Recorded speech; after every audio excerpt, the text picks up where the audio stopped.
on your side with breaking news and the Tri-State's most accurate forecast. This is 9 News at 5:30. Good evening. Brendan's off tonight. The U.S. Postal Service is looking to trim $3 billion from its budget.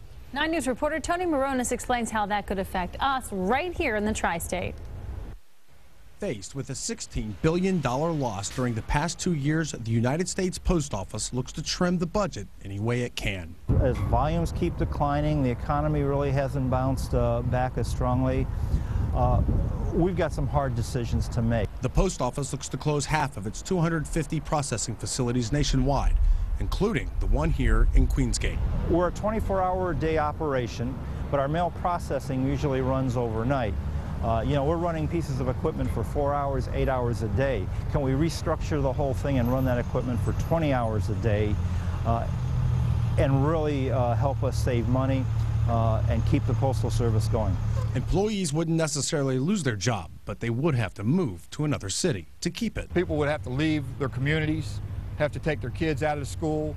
The Little League teams that they coach, the churches that they're part of, all the money that they pump into the economy would be gone. Michael Funk is the local American Postal Workers Union president. The service is going to definitely degrade. The Post Office admits mail service as we know it will change should processing facilities close. That means, maybe moving to 2-3 days, your first class piece that you put in, it may get there in 2 days.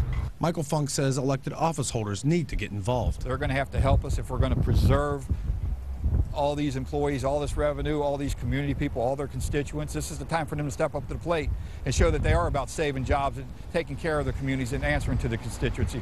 Everyone's waiting for the Postal Service to complete a feasibility study. Then the Post Office will take public input before making a final decision. In Queensgate, Tony Mirones, 9 News. Nationally, the Postal Service estimates up to 35,000 employees could be affected. About 1,200 could be affected at the Queensgate facility alone. New sign.